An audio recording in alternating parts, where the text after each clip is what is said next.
اب نوٹ کر لیجئے، یہ کتابیں اگر آپ پڑھنا چاہیں تو کتاب الملاحم میں پڑھیے. بدترین عذاب عربوں پر آیا کھڑا ہے، سروں پر تنا ہوا ہے، بدترین. ایسی جنگ ہونی ہے الملحمۃ العظمیٰ، جس کو کہ میں بھی آپ کے گواہی پیش کر دوں گا، جسے کہا گیا ہے دی لاسٹ کروسیڈ. بش نے بھی کروسیڈ کا لفظ بول دیا تھا، پھر واپس لیا اس نے. نکل جاتی ہے جس کے منہ سے سچی بات مستی میں، فقیہ مصلحت بھی سے اور ہندے بادہ خار اچھا، کروسیڈ کہہ کر پھر واپس لیا. یہ کروسیڈ، اس کے اوپر جس قدر نقصان ہونا ہے عربوں کا، گریٹر اسرائیل بنے گا، یہ عراق، شام، اردن، سعودی عرب کا کچھ شمالی علاقہ، ترکی کا جنوبی علاقہ، مصر کا صحرائے سینا، اور اس کے ساتھ ہی جو بہترین اس کا زرخیز ترین علاقہ ڈیلٹا آف نائل، یہ سب یہودیوں کے قبضے میں جائے گا. اس کو حدیث میں کہا گیا الملحمۃ العظمیٰ. عیسائی 80 علم لے کر ہے مسلمانوں تم پر حملہ آور ہوں گے، اور ہر علم کے نیچے 12,000 فوج ہوگی، 9.5 لاکھ فوج. یہ نیٹو کی تیاری کس کے لیے ہو رہی ہے؟ جب یو ایس ایس آر کا خاتمہ ہوا تو پوچھا گیا تھا نیٹو چیف سے، اب کس لیے؟ تمہارا وہ دشمن تو ختم ہو گیا، اب ہمیں اسلامک فنڈامنٹلزم سے نمٹنا ہے. وہ جانتے ہیں خطرہ یہی ہے، اب اسلام ابھر سکتا ہے. مسلمانوں کے سینوں کے اندر وہ آگ ہے، اوپر خاکستر آ گیا ہے، تم پہ اٹھانا بیٹھنا، یہ اندر تو انگارہ ہے، اوپر سے راکھ ہے، اس سے دھوکہ نہ کھا جانا ان کے دلوں کے اندر. اور بش نے کہا تھا مسلمان چاہتے ہیں کہ ہسپانیہ سے لے کر انڈونیشیا تک نظام خلافت قائم کریں. اور میں حیران ہوا تھا کہ اس کمبخت کو ہسپانیہ کا خیال کیسے آ گیا؟ ہمیں تو کبھی آتا ہی نہیں، اب ہم تو بھول گئے. وہ تو 500 برس پرانی بات ہے، جبکہ وہاں سے ہمیں نکال دیا گیا تھا. اگرچہ اقبال نے کہا تھا ہے ارض فلسطین پہ یہودی کا اگر حق، ہسپانیہ پر حق نہیں کیوں اہل عرب کا. ہسپانیہ میں تو 800 سال حکومت کی مسلمانوں نے، اور ابھی 500 برس ہی گزرے ہیں نا. یہودی تو ارض مقدس سے 2000 سال نکالے گئے، انہیں لا کے آباد کیا گیا، عربوں کے سینے میں خنجر بھونک دیا گیا. وہ چھوٹا سا ملک جو چاہتا کرتا، کوئی پوچھنے والا نہیں. امریکہ جیسے اپنے بیٹے کی حفاظت کرے ویسے کرتا ہے اس کی.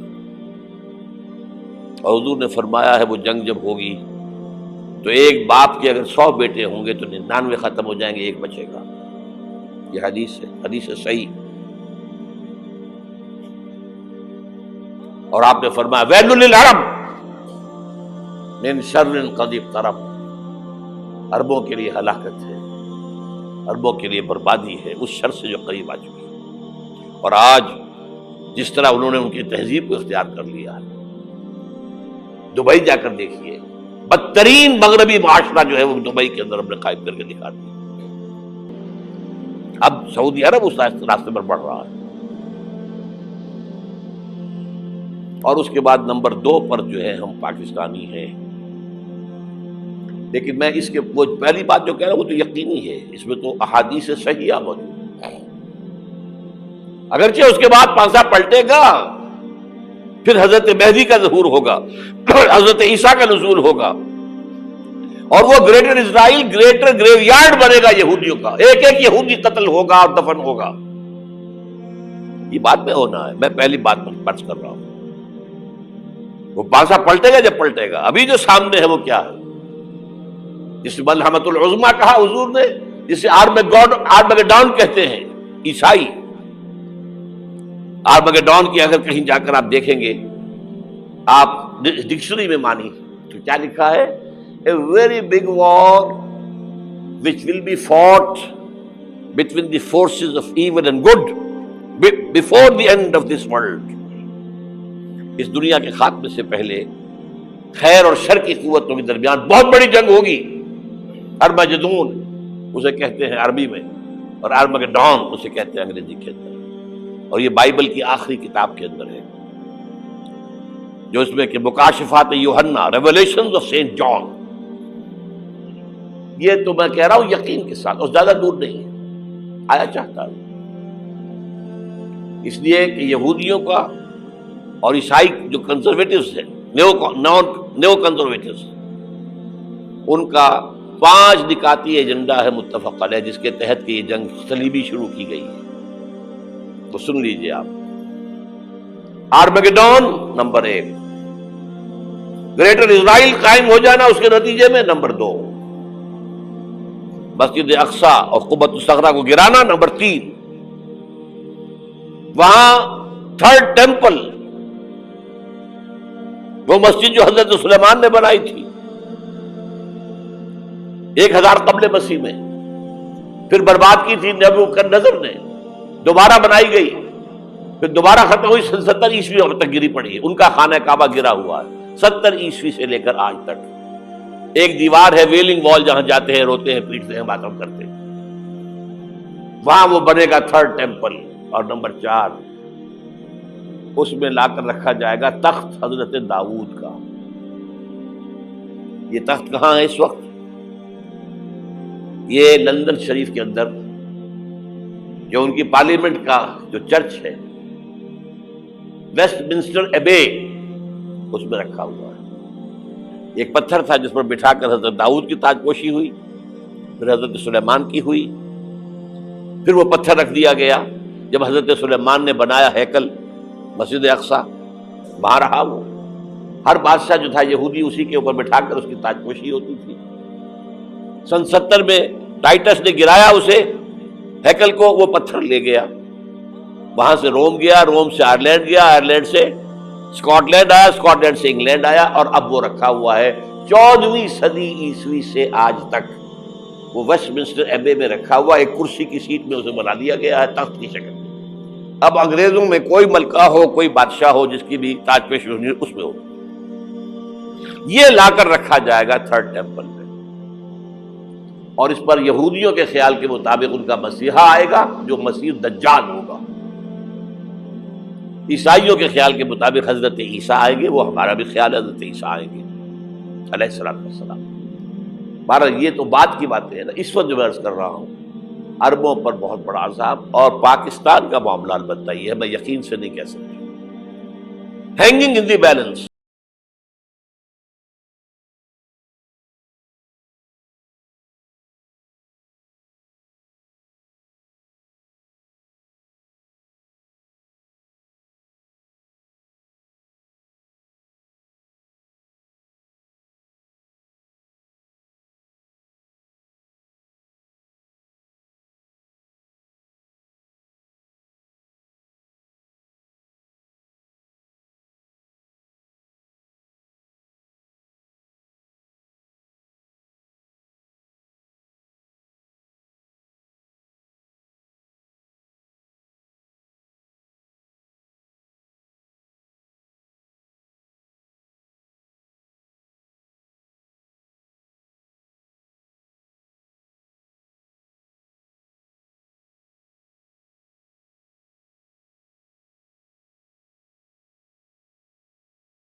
یہ سارا کیوں ہو رہا ہے؟ تاکہ یہاں بدامنی ہو جائے اور ہمیں جواز مل جائے، مغرب سے نیٹو فورسز داخل ہو جائیں، مشرق سے بھارتی فورسز آ جائیں، اور ہمارے ایٹمی دانت توڑ کر اور پھر ہمیں بھارت کے سامنے ڈال دیا جائے. نو ڈو ایز یو لائک. یہ ان کا نقشہ ہے. ہوگا کیا وہ اللہ جانتا ہے، ہوگا وہ جو اللہ چاہے.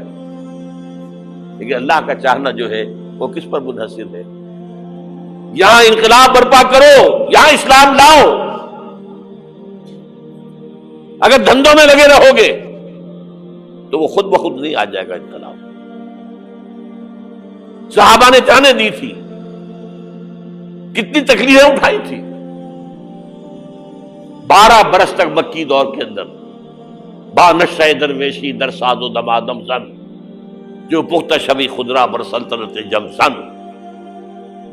یوم طائف یاد ہے جو حضرت عائشہ فرماتی ہے کہ میں نے پوچھا تھا حضور سے کہ یوم احد سے زیادہ سختی بھی آپ پر کبھی آئی؟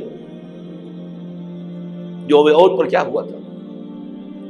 تلوار کا وار پڑا تھا آپ کے چہرے مبارک، یہ جو رخسار کی ہڈی ہے اس کے اندر وار گیا ہے، اوپر خود کی 2 کڑیاں تھیں وہ اس میں گھس گئیں،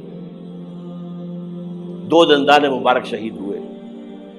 وہ خود کی کڑیاں ایک صحابی نے اپنے دانتوں سے پکڑ کے کھینچنے کی کوشش کی، دانت نکل گئے، وہ نہیں نکلی، کیا جتن کر کے نکالی گئی ہوگی تو خون کا فوارہ آیا، اتنا خون گیا ہے کہ آپ بے ہوش ہو گئے، گر گئے، اور مشہور یہ ہو گیا کہ آپ کا انتقال ہو گیا، شہادت ہو گئی۔ یہ سیرت کبھی پڑھی ہے؟ حضرت عائشہ کے ہوش کا تو یہی دور تھا نا، یوم طائف میں جو آپ کی کیا تھی، بچی تھی، انہیں کیا پتا کیا ہو رہا ہے حضور کے ساتھ۔ 3 دن تک حضور مکے کی گلیاں اور وہاں کے اوباش لوگ پتھراؤ کر رہے گئے تھے اس امید میں کہ شاید وہاں کا کوئی سردار ایمان لے آئے، تو یہاں تو ابو طالب بھی فوت ہو گئے، یہی دنیاوی سہارا تھا، خاندانی سہارا تھا ابو طالب کے ذریعے، اور گھر میں ایک دلجوئی کرنے والی رفیقہ حیات تھی، وہ بھی، ان کا بھی انتقال ہو گیا۔ آپ نے کہا یہ عام الحزن ہے، اب تو سب کو طے ہو گیا قریش کو کہ آپ جیسے قتل کر دو، اسی لیے آپ گئے طائف، شاید وہاں کا کوئی بڑا سردار مانے، ایمان لے آئے مجھ پر، تو میں اپنا مرکز ادھر شفٹ کر دوں۔ تینوں سے ملے ہیں، تینوں نے وہ جواب دیے ہیں، نکل جاؤ یہاں سے، میں تمہارے ساتھ بات بھی کرنے کو تیار نہیں۔ اچھا، تمہارے سوا کوئی نہیں ملا تھا اللہ کو نبی بنا کر بھیجنے کے لیے؟ دیکھو جاؤ، میں بات نہیں کرنا چاہتا، ہو سکتا ہے میں بے عزتی کر بیٹھوں، واقعی تم اللہ کے نبی ہو تو میں مارا جاؤں گا، جاؤ جاؤ جاؤ۔ یہ سلوک محبت کے ساتھ ہوا ہے۔ اور پھر چھوکروں کو، اسٹریٹ ارچنز جنہیں آپ کہتے ہیں، اشارہ کیا تھا، خبر لو ان کی، پتھراؤ ہو رہا ہے، ساتھ کوئی ہے ہی نہیں، ایک آدمی صرف، زید ابن حارثہ۔ اب سامنے سے پتھر آ رہے ہیں تو حضرت زید آگے آ جاتے ہیں، ڈھال بنتے ہیں، مجھے لگے پتھر حضور کو رہے، آپ پیچھے سے آ رہے ہیں، چاروں طرف سے تو ڈھال نہیں بن سکتا ایک شخص، جسم لہو لہان، خون جا کر جوتیوں میں جم گیا ہے، جوتی اتر نہیں دی۔ پھر وہاں سے واپسی پر جو دعا مانگی ہے، اللہم الیک اشکو ضعف قوتی وقلت حیلتی وہوانی علی الناس، اے اللہ تیری جناب میں فریاد لے کر آیا ہوں اپنی قوت کی کمی کا، بس کر، قبر دوری نہ ہو جائے۔ اور جب صحابہ کدالیں چلا رہے ہیں تو کیا کہہ رہے ہیں؟ نحن الذین بایعوا محمدا علی الجہاد ما بقینا ابدا، اللہم لا عیش الا عیش الاخرہ۔ صحابہ کہتے تھے ہم وہ لوگ ہیں جنہوں نے محمد سے بیعت کی ہے کہ جہاد کرتے رہیں گے جب تک جان میں جان نکل جائے تو بات، اور جان ہے، چاہے ابھی بھوک سے کمر دوڑی ہوئی جا رہی، جان تو ہے۔ اور ایک دفعہ کہتے تھے اللہم لا عیش الا عیش الاخرہ، اے اللہ عیش، زندگی تو آخرت کی زندگی ہے۔ اور حضور فرماتے تھے، حضور کے بیٹھے ہوئے نہیں تھے گاؤں تکیہ لگا کر، پتھر اٹھا اٹھا کر خندق میں سے لے جا کے باہر پھینک رہے تھے۔ جب صحابہ کہتے ہیں اللہم لا عیش الا عیش الاخرہ، حضور فرما رہے ہیں فاغفر الانصار والمہاجرہ، اے اللہ ان انصار اور مہاجرین کی مغفرت فرما دو۔ پھر حضور کی خدمت میں کچھ لوگ آئے، حضور اب یہ فاقہ ناقابل برداشت ہو گیا، دیکھیے ہم نے یہ پتھر باندھے ہوئے اپنے پیٹ کے ساتھ۔ حضور نے کرتا اٹھا کر دکھایا، وہاں 2 پتھر باندھے ہوئے۔ یہ ہے سیرت النبی۔ آپ کس چیز کو سیرت النبی سمجھتے ہیں؟ بہرحال اس موضوع پر میری ایک کتاب ہے منہج انقلاب نبوی، کہ انقلاب کیسے آیا تھا۔ اگر دل میں ذرا بھی آرزو پیدا ہو گئی ہو کہ اللہ قبول کر لے مجھے قبول کر لے اس کام کے لیے، تو وہ کتاب آپ کے لیے مسٹ ہے۔